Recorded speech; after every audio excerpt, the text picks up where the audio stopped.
We're coming to you from the Baltic Sea today, just a short distance away from the Nord Stream pipelines.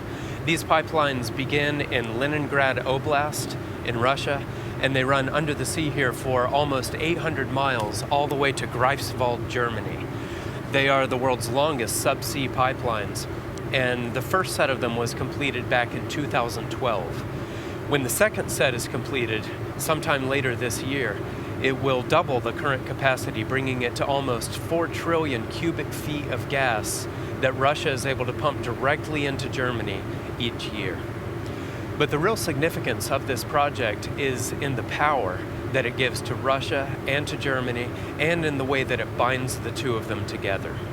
So for Russia, the pipelines will boost the power that it has over Ukraine, Belarus, and other former Soviet nations. These are nations that Russia has been working to assert more control over in recent years. And in the past, if the Russians wanted to apply pressure on them by cutting off shipments of gas through older pipelines that go straight into those countries, they could do it. But these older pipelines were also Russia's only main way of getting gas into Western Europe, into Germany, and other Western European nations. So that meant that if Russia was cutting off these former Soviet nations, such as Ukraine and Belarus, from gas, they would also have to cut off the nations downstream, such as Germany. With the new Nord Stream pipelines, however, they are in a position to weaponize their gas with a much sharper and more precise blade. They're able to cut off shipments into Ukraine and other former Soviet nations without affecting the supplies that go into Western Europe. This is why many Eastern European nations really loudly protested the Nord Stream project, but Russia and Germany ignored all of those protests. And then Germany's power is also boosted by this project, because once the Germans receive these shipments of gas from Russia, they normally send much of it off to France, the Netherlands, and other nations in the region.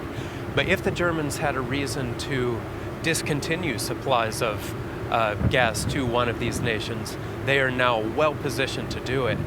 And this basically translates into giving Germany the power to dictate even more policy for all of Europe.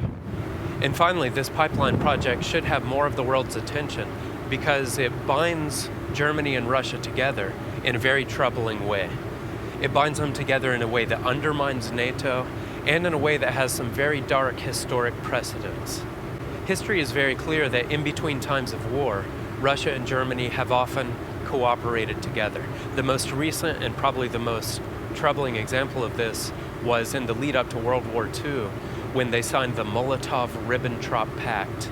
And that pact contributed to creating those conditions that resulted in the worst and the most destructive war that mankind has ever suffered. Trumpet editor-in-chief Gerald Flurry wrote about this pact in our September 2018 issue, and he explained that Germany and Russia's Nord Stream pipeline project today really showed that the two of them are forming a modern Molotov-Ribbentrop Pact. He wrote, quote, "History shows that Germany and Russia are not actually partners. When they enter into peace deals and economic partnerships, it's a signal that either or both are preparing for some kind of imperialistic exploit.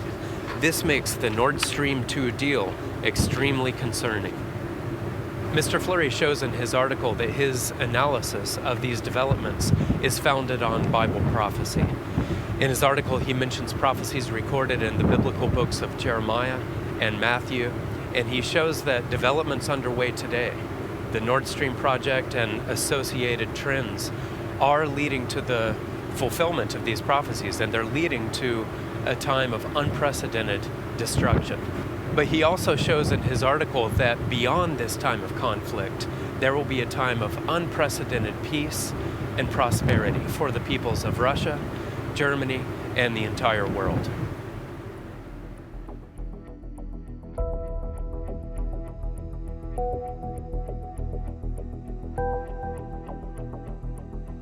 To understand the dangers of these developments and the hope that is tied to them, please read Mr. Flurry's article, Germany and Russia's Secret War Against America.